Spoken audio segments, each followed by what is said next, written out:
Montana Territory, 1884. The day Evangeline Thorne confronted an armed lawman in the middle of Main Street was the same day Samuel Hartwell rode into town with nothing but his carpenter's tools and no intention of falling in love. Prairie dust danced along Red River's weathered boardwalks as Evangeline positioned herself squarely in the rutted road, glaring at Sheriff Matthews with her chin raised and hands clenched. Her scarlet blouse, torn free from her riding skirt, flapped in the breeze like a war flag. The sheriff stood on the jail steps, fingers hovering near his holster.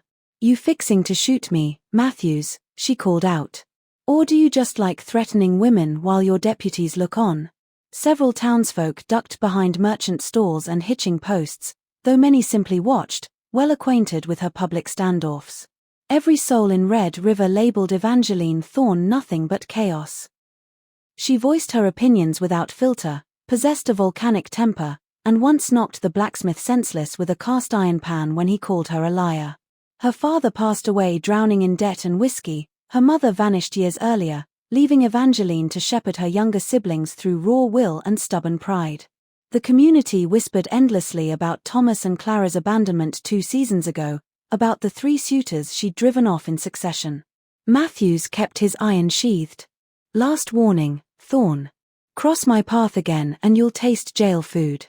Evangeline held her ground. "Been your prisoner twice already this year. Maybe the 3rd visit will stick." Across the dusty thoroughfare, Samuel Hartwell watched from his saddle, one boot still secured in leather, hat pulled low against the scorching afternoon sun. He'd spent less than an hour in Red River and already witnessed the woman everyone deemed untamable. But what he saw wasn't wildness without purpose. It was someone refusing to break in a place bent on crushing her spirit. Hours afterward, he found her at Fletcher's General Store, locked in fierce debate with the merchant over a shipment of spoiled preserves. Dried blood marked her torn lip, and purple bruises darkened her scraped knuckles. You hurt?" Samuel asked, stepping toward the wooden counter. Evangeline examined him carefully.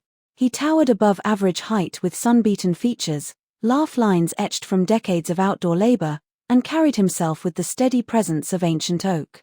A worn leather tool belt circled his waist, dark sleeves rolled back revealing muscled forearms and workman's hands.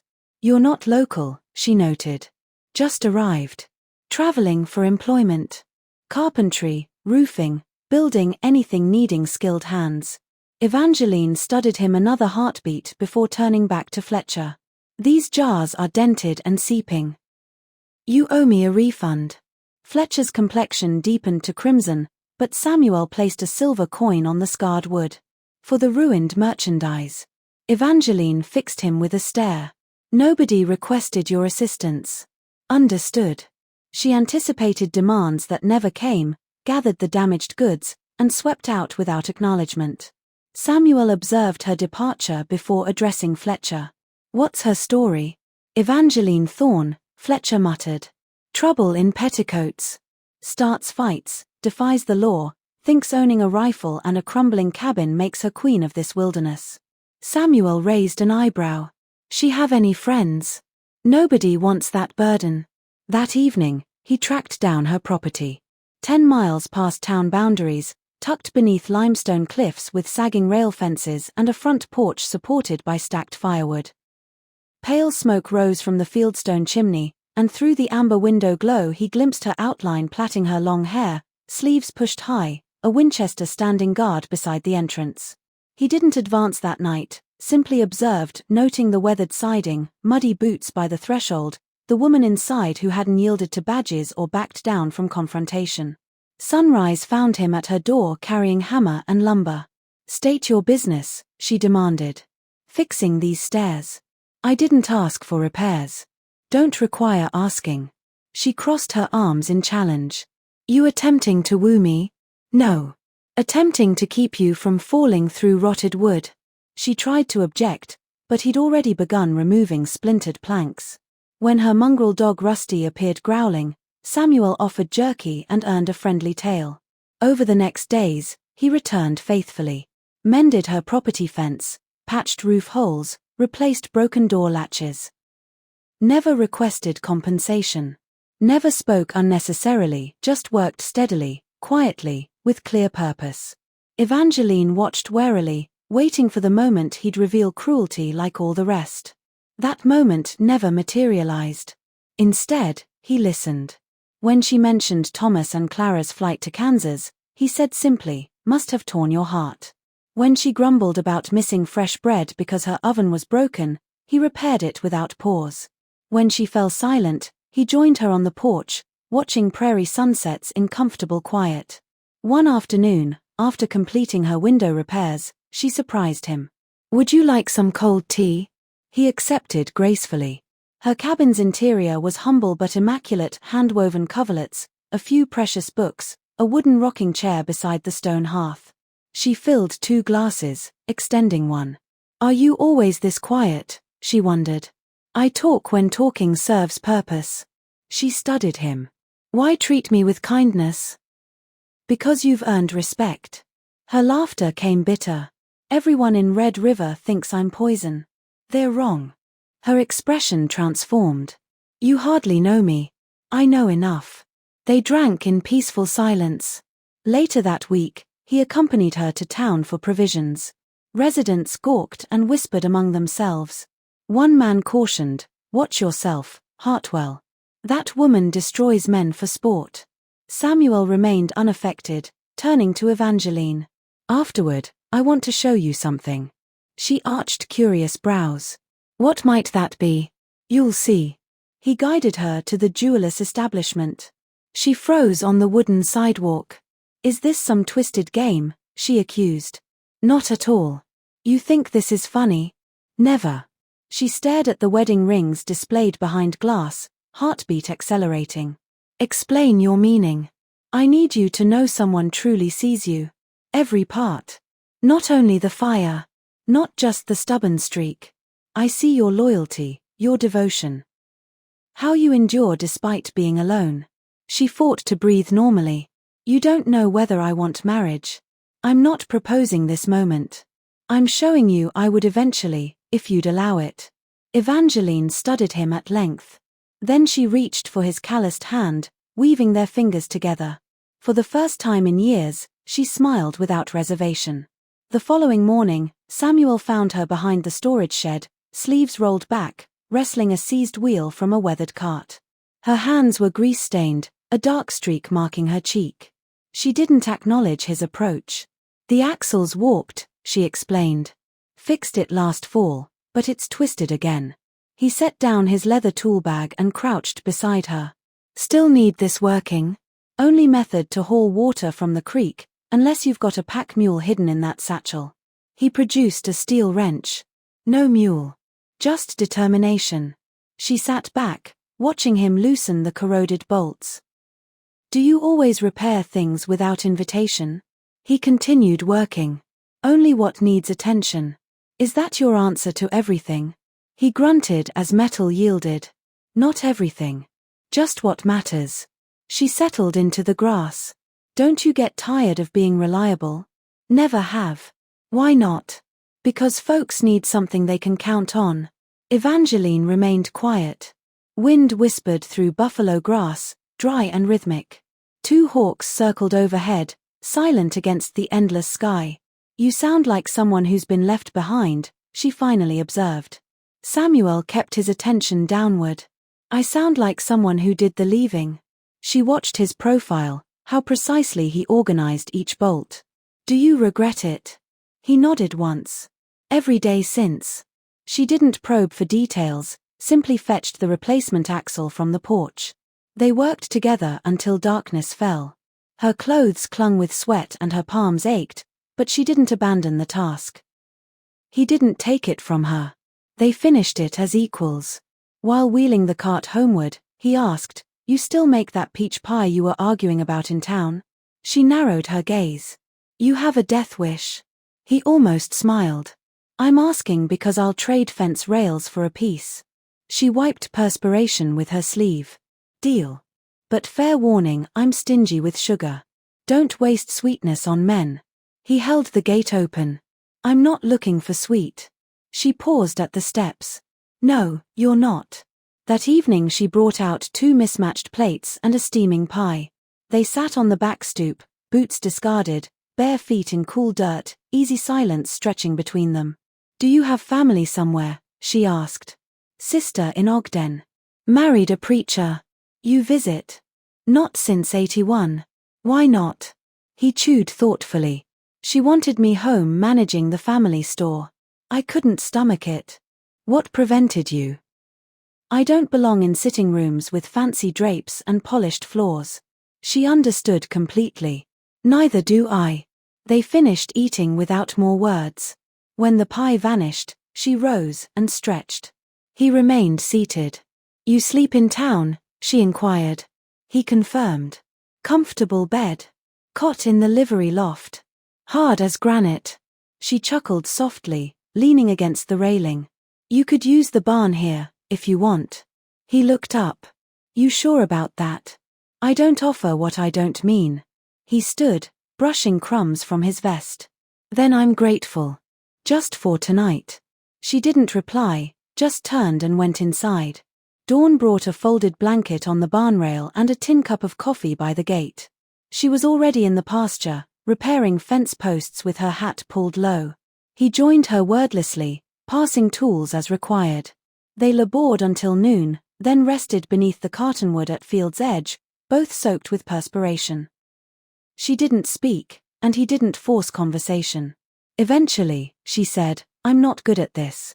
He turned. "At what?" "Letting someone close." He nodded. "You don't need to be good at it. Just honest." She studied him against the harsh light. "I won't be abandoned again." "I won't abandon you." "You can't promise that." "You're right." She drew her knees up, wrapping her arms around them. "I don't know how to be gentle with someone." He reached into his vest pocket, producing a small folded paper. "Start here." She took it, unfolding it carefully. Inside lay a rough charcoal sketch, her porch repaired, shutters freshly painted, a kitchen garden blooming with tomatoes. She stared. "You drew this?" He confirmed. "What I see when I think about staying." Her throat tightened. "Why me?" He met her gaze directly.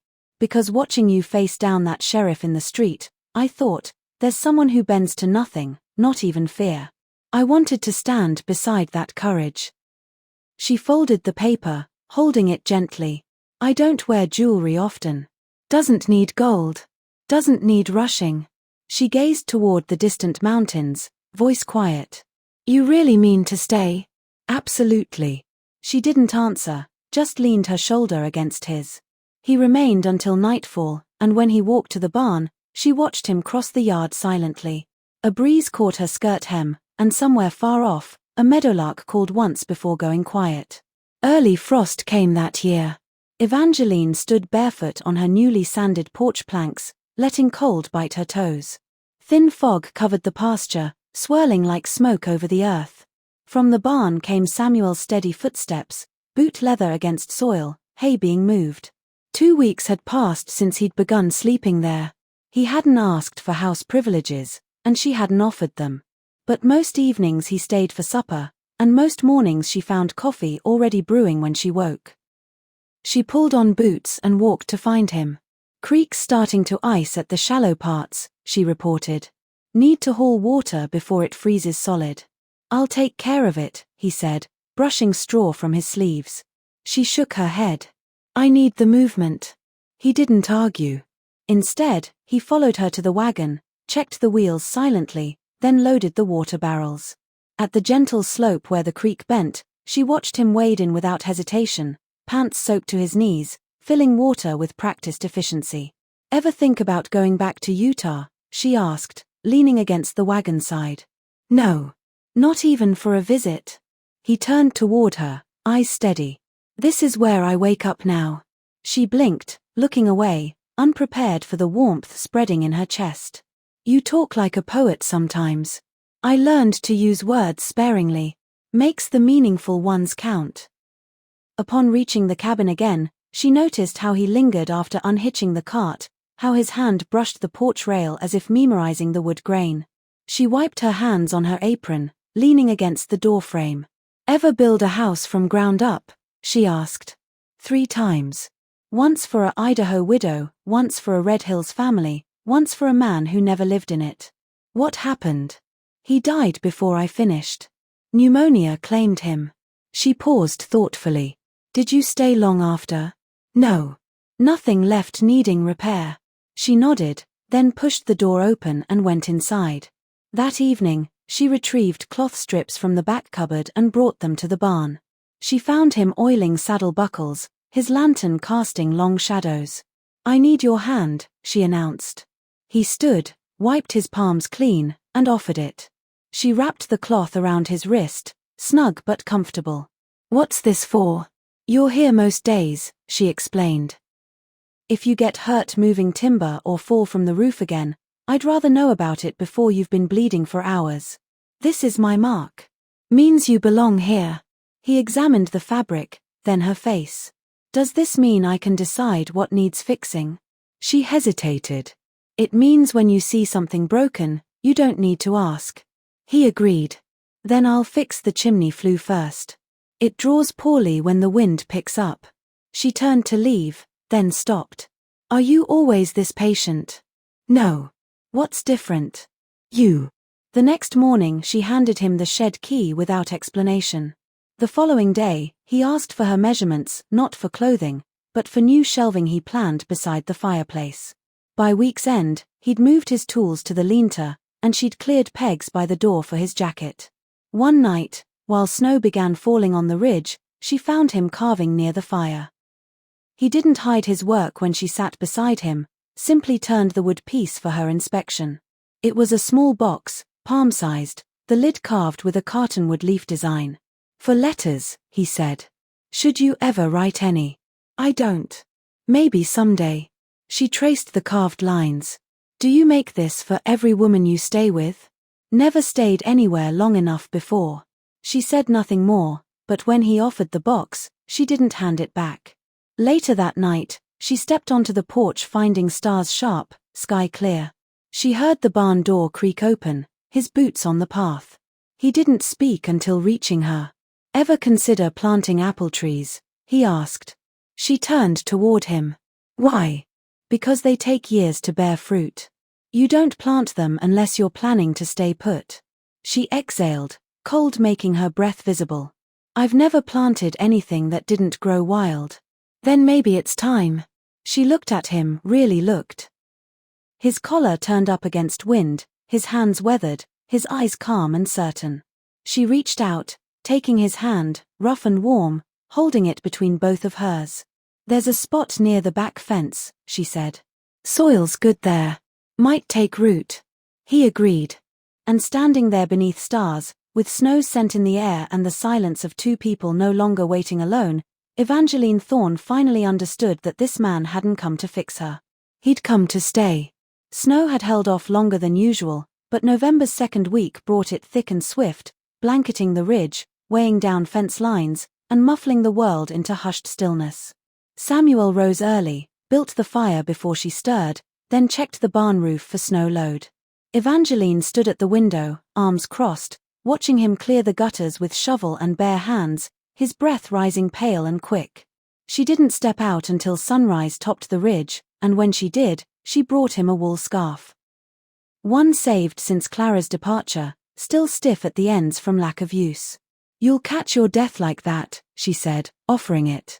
He took it with a nod, wound it around his neck without comment, then said, we should gather the rest of the firewood before it freezes solid. I already covered it with canvas.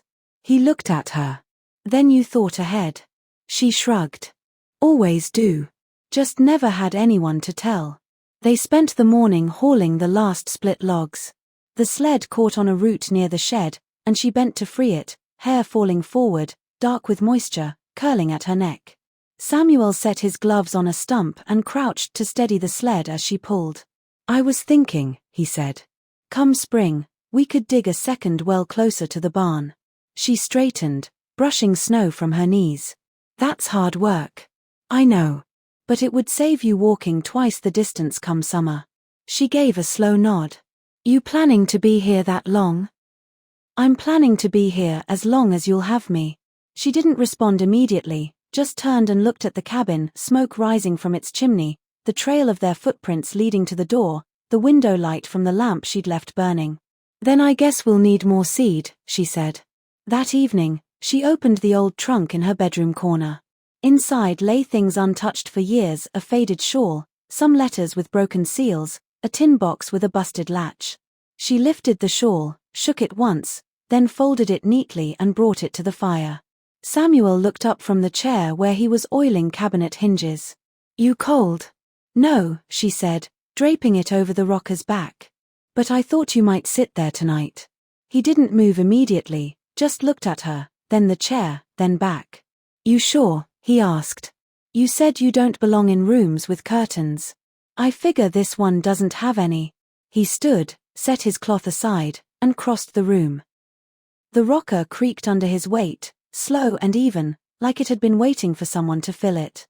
Evangeline poured 2 cups of coffee and handed him one. "Ever miss the place?" She didn't respond, but her chin dropped slightly. Wind rose outside, rattling the shutters. She stood, walked to the window, and looked out across the white field. "You mean to build that garden come spring?" she asked without turning. "I do." "Then I'll need to order more seed. Maybe build fencing to keep out the deer. I can mark the boundaries tomorrow." She turned. "You always this certain?" "No. But I've never had better reason to be."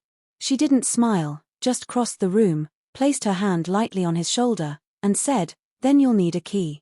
He looked up. She reached into her apron pocket and held it out, the front door key. He took it without ceremony, fingers closing around the old brass. "You planning to lock me in or out?" he asked. "Neither," she said. "Just figured it should be yours too." That night, she didn't wait for him to go to the barn. She cleared the extra coat from the bedside hook and laid out a folded quilt on the cedar chest. He came in without knocking, snow still clinging to his boots, and paused, seeing the room. "You sure?" he asked again. She nodded once. "I don't offer what I don't mean." He crossed to her, took her hand, and pressed the key back into her palm. "Then keep this," he said. "Because I never plan to lock the door behind me again." And when the lamp dimmed and the fire settled to coals, they stood in the quiet, the two of them, no longer waiting for the world to make room for them, but building something solid in its place. By December, snow had piled in deep drifts, muffling horse hooves and softening every fence post edge. The cabin tucked into the hillside like it belonged there, chimney smoke curling lazy into the pale sky. Inside, the quiet had changed. It was no longer the silence of waiting, but the hush of something carefully built. Evangeline stood at the table, rolling dough with quick, practiced motions. Her hands were flour-dusted, sleeves wet from washing. Samuel sat across from her, fitting the final panel of a wooden box he'd carved for her dried herbs. His knuckles were raw from cold weather work, but he didn't complain. "Ever wonder what you'd have done if you hadn't ridden through Red River?" she asked, not looking up. He aligned the panel straight. "I'd have kept moving until I settled somewhere worse." She smiled faintly, feeling the dough soften under her hands. "And you'd have been content with that?" "No. But I was used to having little say in what felt right." She cut the dough clean, placed pieces on a pan. "I used to think if I stayed still long enough, something would break me." He looked up. "And now?" "Now I think I just needed someone who knew how to carry weight without expecting me to put mine down." He stood, brushing sawdust from his lap, and crossed to the hearth. The kettle was starting to whistle. He poured 2 mugs, set one by her elbow without speaking. She touched his wrist as he turned. "Ever miss not having your own place?" she asked. "Your own roof built with your hands from the ground up?" He leaned back against the table edge. "This roof is mine." "That's not what I mean." He met her gaze. "Neither was mine." Outside, wind had picked up, brushing window panes in long, low gusts. The world beyond the cabin lay buried deep and still. Inside, warmth held. Later, as evening settled, they sat near the fire, him with feet stretched toward the hearth, her mending a torn seam in her winter coat. The side table lamp flickered low, casting golden light across pine floorboards. "Ever want children?" she asked, eyes focused on her needlework. He didn't answer right away. "I did once. Long time ago." She paused, needle suspended. What changed? I stopped believing I'd ever find a place that lasted. Evangeline set the coat aside. And now? He looked at her, long and quiet. Now I think a child raised here would know what safe means. She didn't move. I used to want them too, before Thomas and Clara left. After, I couldn't imagine bringing someone small into all that uncertainty. He leaned forward, elbows on knees. Then we build certainty. Day by day. She agreed. I wouldn't mind that. They didn't speak again that night. When they went to bed, he reached for her hand under the quilts, and she let their fingers rest together, still and warm. By January's end, the garden plot was marked in ash lines under snow. Samuel had started cutting lumber for raised beds, and Evangeline had begun sorting seed packets, some brought by traveling.